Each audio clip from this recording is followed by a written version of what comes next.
दोस्तों, कैसे हैं सभी लोग। आई होप सब अच्छे होंगे और बढ़िया तरीके से अपने मिड टर्म में लगे हुए होंगे, क्योंकि वो जो मिड टर्म्स है वो अभी बस शुरू हो गए हैं नेक्स्ट वीक से।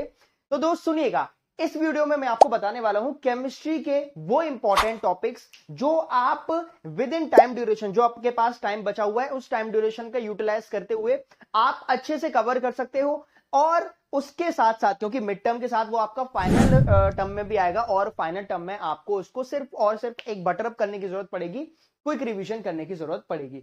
अब जनरली जो मैंने बच्चों से बात करी है वो उनके शुरुआत के 4 चैप्टर आ रहे हैं, यहां पे मैंने लिख रखे हैं वो 4 chapters. Some basic concept of chemistry, structure of atom, classification of elements और केमिकल बॉन्डिंग। तो कुछ के 3 आ रहे हैं, कुछ के 4 आ रहे हैं, पर अपन ये मान के चलते हैं कि चलो 4 चैप्टर्स आ रहे हैं आपके, है ना। शुरू के 4 चैप्टर आ रहे हैं और बहुत इंपॉर्टेंट है दोस्त। जो आपका एनुअल एग्जाम होगा उसमें भी आपके 7 नंबर, 9 नंबर, 6 नंबर, 7 नंबर, मतलब इतने आपके हैं। तो ओवरऑल ये जो चैप्टर आपके कैरी करते हैं वो कितने हो गए भाई? भाई 7 7 14, मतलब ऑलमोस्ट 29 नंबर्स है। क्या पता तुम्हारा जो हाफ ईयरली आ रहा हो, जो मिड टर्म आ रहा हो वो 30 नंबर का हो, तो यहीं से आपका 4 का बनेगा। अब सुनिएगा, इन चैप्टर्स में से कौन से ऐसे टॉपिक्स है मास्टर जो पेपर में आते ही हैं और जो पढ़ के मैं अपने कॉन्सेप्ट्स भी जनरेट कर सकता हूं और मैं बढ़िया नंबर भी ला सकता हूं। तो दोस्त वही मैं आपको इस वीडियो में बताने वाला हूं। जो कि मेरे साथी चैनल पर नए हैं, सब्सक्राइब करके रखें, वीडियो लाइक करिएगा और इस वीडियो को अपने दोस्तों के साथ साझा करिएगा, शेयर करिएगा। मेरा नाम है शिखर सिंह और शुरू करते हैं इस वीडियो की कहानी। अब सुनिएगा दोस्त, सबसे पहला जो चैप्टर है that is some basic concepts of chemistry, इसके बारे में बात कर लेते हैं। जब मैं some basic concepts of chemistry के बारे में बात करूंगा, this is your chapter number 1, है ना, इसमें मैं यहां पे डाल देते हैं। तो सम बेसिक ऑफ कॉन्सेप्ट्स में से कहां से क्वेश्चन आता है, तो आप यहां से ध्यान रखिए। इस चैप्टर में से आपको क्या ध्यान रखना है, इस चैप्टर में से बहुत इजी क्वेश्चन आता है। सबसे पहली चीज आप ध्यान रखिएगा, दैट इज एक क्वेश्चन पक्का बनेगा, वो बनेगा इंपेरिकल मॉलिक्यूलर फॉर्मूला। एनसीईआरटी खोलो, 5-6 क्वेश्चन इंपेरिकल मॉलिक्यूलर फॉर्मूला के दे रखे हैं, कर लो, बढ़िया क्वेश्चन करके आओगे। मैंने भी वीडियो बना रखी है, चैनल में जाके देखो, चैनल पे जाके देखो, इससे रिलेटेड आपको वीडियो मिल जाएगी, इंपेरिकल एंड मॉलिक्यूलर फॉर्मूला। अच्छा, और क्या करना है, और मेरे पास जितने भी लॉ हैं बस इतना कर लो। इस चैप्टर में मैं तुमसे कुछ नहीं बोलूंगा, आप लॉज ऑफ केमिकल कॉम्बिनेशन कर लीजिए। लॉज ऑफ केमिकल कॉम्बिनेशन में मेरे पास क्या क्या आता है? Law of conservation of mass, law of definite proportion, law of multiple proportion, Gay-Lussac's law और एवोगैड्रो कांस्टेंट। ये 5 लॉ हैं, आप ये 2 टॉपिक कर लीजिए। Some basic of concepts of chemistry में आपको कहीं दिक्कत नहीं आएगी।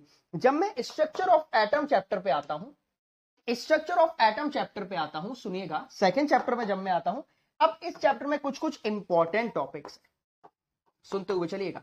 जब मैं स्ट्रक्चर ऑफ एटम चैप्टर पे आता हूं तो यहां पे आपको वो फंसा सकता है। कैसे फंसाएगा? सबसे पहले आपको कुछ आता हो या ना आता हो, आपको नंबर ऑफ इलेक्ट्रॉन्स निकालने आने चाहिए। नंबर ऑफ इलेक्ट्रॉन्स निकालने आने चाहिए, हाँ। एन की वैल्यू देगा, एल की वैल्यू देगा। जैसे फॉर एन एग्जाम्पल कैसे क्वेश्चन बनाएगा, पक्का आता है, पक्का 3-4 नंबर का क्वेश्चन आएगा। वो तुमसे बोलेगा एन मेरा 3 है, एल मेरे पास मान लो दे रखा है 2 और एम कुछ नहीं दे रखा मान लो, और एस की वैल्यू दे रखी है प्लस माइनस माइनस हाफ, ये दे रखा है। और आपको मैक्सिमम नंबर ऑफ इलेक्ट्रॉन्स निकालने हैं, इसमें आपको मैक्सिमम नंबर ऑफ इलेक्ट्रॉन्स निकालने हैं। तो ये क्वेश्चन बनाएगा एक। और क्या बना सकता है, और वो आपका बनाएगा, इसी में देखते हुए चलेगा। नेक्स्ट वो आपका बनाएगा कि आपको सारे क्वांटम नंबर्स पता होने चाहिए, ठीक है। एन, एल, एम, एस, ये क्वांटम नंबर पता होने चाहिए। थर्ड, ये क्वेश्चन पक्का आएगा इलेक्ट्रॉनिक कॉन्फ़िगरेशन निकालने का। जो मैं बोल रहा हूं उसको आंख बंद करके कर लो, दिमाग खोल के रखना, तुम्हारा एक भी नंबर नहीं कटेगा। और ये चीज तुम्हें फाइनल टर्म में भी हेल्प करेगी। इलेक्ट्रॉनिक कॉन्फ़िगरेशन निकालना सीख जाओ। किस में फंसाएगा मास्टर? तुम लोग सब कर लोगे लेकिन क्रोमियम और कॉपर में फंसा देगा, 24 और 29 में फंसा देगा, क्योंकि इसमें हाफ फिल्ड और फुली फिल्ड वाला कॉन्सेप्ट आ जाता है, ठीक है। बाकी के तो जो अपने रूल्स है ना, पॉलीज एक्सक्लूजन प्रिंसिपल आपको पता होगा, होम्स बाबा है ना, ऑफबाउ प्रिंसिपल है, इनको तो आपको बस एक बार रीड आउट करना है, वह तो आपको पता ही होना चाहिए। थर्ड, फिफ्थ जो है वो ऑफबाउ से ही रिलेटेड है, n+l, matter close, matter close. बाकी ईट पर नाच है ना, कि भैया कैथोड रेज नेगेटिव होती हैं, वो आपको पता होना चाहिए। अल्फा रेज जो होती हैं, जो मेरा रदरफोर्ड बाबा ने यूज किया था 2He4, तो He2 पॉजिटिव होता है, बस ये चीज आपको ध्यान रखनी है। अब अपन आते हैं नेक्स्ट चैप्टर पे, that is chapter number 3 chemical bonding. अब अगर मैं केमिकल, थर्ड तो आपका केमिकल क्लासिफिकेशन है ना, ठीक है, ये है आपका classification of elements, classification of elements. इसमें आपको हिस्टोरिकल डेवलपमेंट या ध्यान रखना बहुत जरूरी है। हिस्टोरिकल डेवलपमेंट का क्या मतलब है कि जैसे सबसे पहले आपके मेंडलीव आए, है ना, वैसे तो भैया सबसे पहले तुम्हारे यहाँ मेंडलीव भी आए थे, सबसे पहले अपन डॉबरनियर लिखते हैं ना, सबसे पहले डॉबरनियर बाबा आए, डॉबरनियर के बाद आपके कौन आए, न्यूलैंड आए, न्यूलैंड के बाद कौन आए, न्यूलैंड के बाद कौन आया था भाई, न्यूलैंड्स लॉ ऑफ ऑक्टेव के बाद मेंडलीव आ गए थे, मेंडलीव के बाद आपके कौन आ गए थे, हेनरी मोजले। तो ये चीज आपको ध्यान रखनी है, और इन तीनों का आपको क्या ध्यान रखना है कि इन तीनों का जो मेरे पास था वो एटॉमिक वेट के अकॉर्डिंग था, एटॉमिक वेट के अकॉर्डिंग पीरियोडिक टेबल लगाई थी। और हेनरी बाबा ने किसके अकॉर्डिंग लगाई थी, हेनरी बाबा ने जो लगाई थी वो आपकी यूटिलाइज करी थी इन्होंने एटॉमिक नंबर के, बस।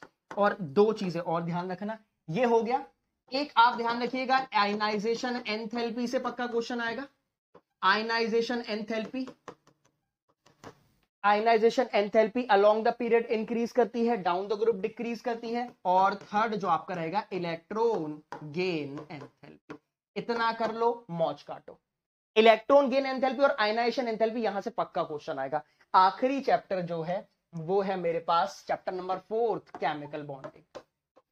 खत्म हो गया मैटर, जो बोला है कर लो, पेपर जब खत्म हो जाए मेरे पास आ जाना, मैं दिखा दूंगा। सबका नहीं आ रहा है चैप्टर नंबर 4, जिसका आ रहा है उसको मैं बता देता हूं। केमिकल बॉन्डिंग है, केमिकल बॉन्डिंग में क्या आना चाहिए, हाइब्रिडाइजेशन निकालना आना चाहिए, हाइब्रिडाइजेशन निकालना आना चाहिए। और हाइब्रिडाइजेशन से आपको शेप और ज्योमेट्री में डिफरेंस, शेप और ज्योमेट्री में डिफरेंस, हाँ भैया, अगर ज्योमेट्री टेट्राहेड्रल है तो जरूरी नहीं है शेप भी आपकी टेट्राहेड्रल हो, शेप पिरामिडल भी हो सकती है, शेप आपकी वी शेप या बेंट भी हो सकती है। तो वो चीज मैंने आपको पूरी अच्छे से कवर करा रखी है, मैं आपको अभी प्लेलिस्ट दिखा दूंगा, तो वो चीज आप कर लीजिएगा।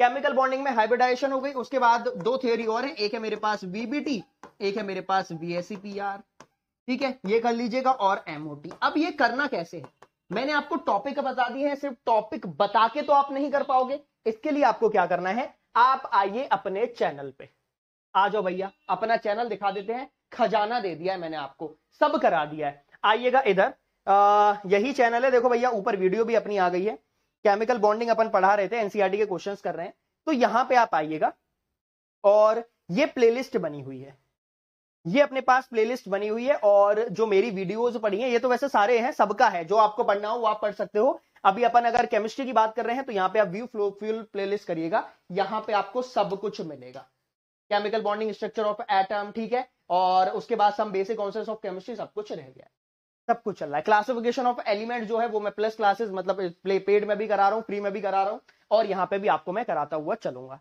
अच्छी बात यह है कि जिसको पीरियोडिक प्रॉपर्टीज केमिकल क्लासिफिकेशन पढ़ना है, वो मैं यहां पे बिल्कुल शून्य से स्टार्ट करने वाला हूं 1-2 दिन में, तो आपको टेंशन नहीं होगी। तो आई होप कि आपका मिड टर्म का मैंने केमिस्ट्री सॉर्ट कर दी होगी पूरी बढ़िया तरीके से। जाने से पहले मैं आपको एक बहुत बढ़िया इंफॉर्मेशन भी दे देता हूं कि हमारे बैचेस हाफ ईयरली वाले, ठीक है, वो स्टार्ट हो रहे हैं 25 जुलाई से, आज 19 है, फटाफट से एनरोल कर लो। तो ये जो बैच है वो है PCMBE वाला, जिसमें इंग्लिश में अपने साथी पढ़ाएंगे, जितने भी अपने साथी हैं, पूरे एजुकेटर्स हैं, ये हम आपके साथ रहेंगे, ठीक है। नेक्स्ट जो अपना बैच है ये भी अगेन फॉर क्लास 11th है, ये भी आपका इंग्लिश में रहेगा, और ध्यान रखिएगा ये आपका फास्ट ट्रैक का हाफ ईयरली रिवीजन बैच, ठीक है। तो इसमें हमारे पूरे साथी यहाँ पे जुड़े हुए हैं, है ना। नेक्स्ट ये भी PCMB का है, लेकिन ये प्योरली इंग्लिश में है ना, अगर आपको प्योरली इंग्लिश में पढ़ना है तो आपको ये वाला बैच लेना है, ठीक। और ह्यूमैनिटीज का अगेन ह्यूमैनिटीज है और कॉमर्स है, सारे बैचेस में डिस्काउंट आपको मैक्सिमम तभी मिलेगा जब आप कोड यूज करोगे, विच वन,